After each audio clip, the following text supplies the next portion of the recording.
মাননীয় স্পিকার, এ জায়গায় আরেকটা আশ্চর্যের বিষয়, সেটা হইলে বাজেটের 1,27,500 কোটি টাকা আমাদের শুধুমাত্র সুদ দিতে হবে। আমরা বাংলাদেশের শতকরা 90 থেকে 92% মুসলমান। এই দেশে বারবার আমরা সুদের উপরে কেন ব্যাসেস করি, এটা আমার প্রশ্ন। আমরা কি সুদের এই করাল গ্লাস থেকে কি বেরিয়ে আসতে পারবো না? বর্তমান যারা সরকার পরিচালনার দায়িত্বে আছেন, সরকারের দায়িত্বে আসার আগে আপনারা নিশ্চয়ই বলেছেন মদিনার আলোকেই আমরা রাষ্ট্র পরিচালনা করব। কিন্তু আমার প্রশ্ন হলো, যেই বাজেটের ব্যাপারে সুদকে আমি মনে করি এ জায়গায় অগ্রাধিকার দেওয়া হয়েছে, পাশাপাশি জাকাতকে এ জায়গা থেকে মাইনাস করা হয়েছে, এর দ্বারা আসলে মদিনার আলোকে রাষ্ট্র পরিচালনা করা কতটুকু যুক্তিযুক্ত, আমি সে প্রশ্নটা আমি এই মহান সংসদে রাখলাম। আলোচনায় অংশগ্রহণ করবেন বরগুনা 1 আসন থেকে নির্বাচিত মাননীয় সদস্য জনাব মোহাম্মদ অলিউল্লাহ। জনাব মোহাম্মদ অলিউল্লাহ, আপনার সময় 8 মিনিট। ধন্যবাদ আপনাকে। আসসালামু আলাইকুম ওয়া রাহমাতুল্লাহ। নাহমাদুহু ওয়া নুসাল্লি আলা রাসূলিল কারীম। আম্মা বাদ, ফাউযু বিল্লাহি মিনাশ শাইতানির রাজীম। বিসমিল্লাহির রহমানির রহিম। ইয়া আইয়ুহাল্লাযীনা আমানুত্তাকুল্লাহ ওয়া যারু মা বাকিয়া মিনার রিবা ইন কুনতুম মুমিনিন। মাননীয় স্পিকার, এই মহান সংসদে আমাকে কথা বলতে দেওয়ার জন্য আপনাকে অসংখ্য ধন্যবাদ জানাচ্ছি। যেহেতু বর্তমানে 2026 এবং 27 অর্থ বছরের বাজেট সম্বন্ধে আলোচনা চলমান, আমাদের অর্থমন্ত্রী কিছুদিন পূর্বে বাজেট পেশ করছেন, যে বাজেট ধরা হয়েছে 9,38,000 কোটি টাকা। আসলেই আমি মনে করি, বাংলাদেশের প্রত্যেকটা মানুষ মনে করে, বাংলার ইতিহাসের একটা শ্রেষ্ঠতম বাজেট। এই বাজেটে বিগত দিনে যত সরকার আসলে বাজেট পেশ করছেন, সেক্ষেত্রে দেখা গেছে এটা একটা গরিবদের উপরে আছর পড়ে। আর আমি মনে করি বর্তমানে বাজেটের বিভিন্ন দিক থেকে করকে মওকুফ করার কারণে গরিবদের উপরে সে ধরনের বিরূপ কোনো আচরণ পড়বে কিনা আমার জানা নেই। তবে এই বাজেটের পাশাপাশি কিছু অন্য দিকও আছে। যেহেতু জায়গায় সরকার দলীয় লোক এবং বিরোধী দলীয় লোক, এ জায়গায় মাননীয় সংসদ সদস্যরা দুই শ্রেণীতে বিভক্ত। আমি কিন্তু আসলে সরকার দলীয় না, বিরোধী দলীয় না। সেক্ষেত্রে আমি অনেক ক্ষেত্রে কিন্তু আমি এ জায়গায় আমি অবহেলিত হচ্ছি। এটা আমি অপ্রাসঙ্গিক একটু কথা বলে নেই। বিভিন্ন সময় বিভিন্ন পয়েন্টে হাত তোলার পরেও কিন্তু আমি সময় পাচ্ছি না, সামনে যেন পাই। সেক্ষেত্রে মাননীয় স্পিকার সাহেবকে আমি জোরালো অনুরোধ জানাচ্ছি। তো বাজেটের এই বিশাল, আসলে বাজেটের পক্ষে যারা কথা বলতেছেন এবং বিপক্ষে কথা বলতেছেন, যারা বাজেটের পক্ষে বিপক্ষে যারা কথা বলে, এটা আপনাদের শোনার ধৈর্য ধারণ করতে হবে, মেনে নিতে হবে। এটা হবে। আমরা তো বাজেট অনেক বড় হয়েছে এটা সমালোচনা করি না। মূলত আমাদের সবচেয়ে বড় ইশকাল হলো, আমাদের প্রশ্ন হলো, এই যে বাজেটের এক বিশাল ঘাটতি আছে 2,43,000 কোটি টাকা, এইটার যোগানটা যে আমাদের মাননীয় অর্থমন্ত্রী দিতে চাচ্ছেন বৈদেশিক ঋণের উপরে ভিত্তি করে, এ জায়গায় হলো আমাদের সবচেয়ে বড় প্রশ্ন। যেহেতু এদেশে বারবার সরকার পরিবর্তন হয়, ঋণ তো জনগণের মাথায় থেকে যায়। এখনই আমরা প্রত্যেকটা জনগণ, প্রত্যেকটা মানুষ মাথা পিছু 1 লক্ষের উপরে আমরা কিন্তু ঋণগ্রস্ত।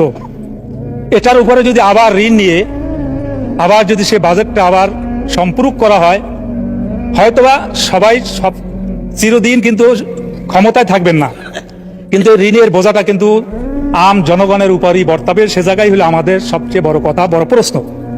তবে আমি আবার সাধুবাদ জানাই গণপ্রজাতন্ত্রী বাংলাদেশ সরকারের মাননীয় প্রধানমন্ত্রীকে। নিশ্চয়ই তিনি এত বড় একটা বাজেট দিয়েছেন, নিশ্চয়ই তার একটা পরিকল্পনা আছেন। দোয়া করি তিনি যেন বাজেট অনুযায়ী দেশকে সামনে অগ্রসর করে নিয়ে যেতে পারেন।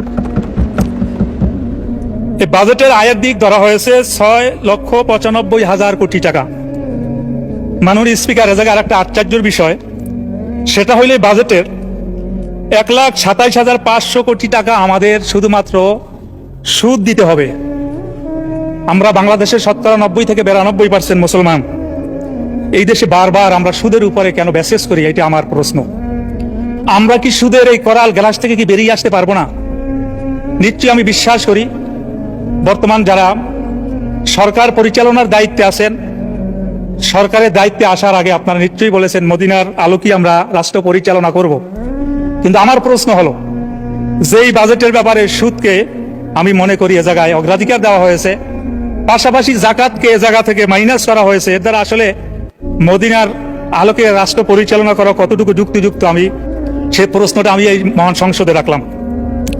মাননীয় স্পিকার, এ জায়গায় শিক্ষা খাতে 15.8% এ জায়গায় বাজেট ধরা হয়েছে মূল বাজেটের। এটা একটা ইতিহাস বিরল। আমি এ জায়গায় মাননীয় শিক্ষামন্ত্রীকে আমার আন্তরিক অভিনন্দন জ্ঞাপন করছি, কারণ তিনি এর আগে যখন বিএনপির আমলে শিক্ষামন্ত্রী ছিলেন তখন আমি অধ্যয়নরত ছাত্র।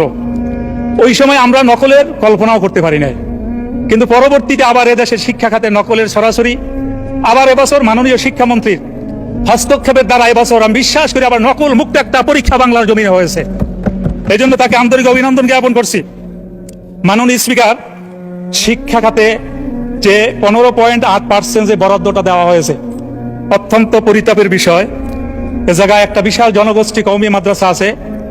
এ ব্যাপারে অর্থমন্ত্রী কওমি মাদ্রাসা শিক্ষার ব্যাপারে কতটুকু গুরুক্ষেপ করবেন জানি না, তবে এই মহান সংসদে আমি জোরালো দাবি জানাচ্ছি, কওমি মাদ্রাসা এরা কিন্তু বাংলাদেশের ভিতরে 80,000-এর মতো কওমি মাদ্রাসা আছে, এরপরে 10 লক্ষের মতো শিক্ষক আছে, কয়েক লক্ষ শিক্ষার্থী আছে।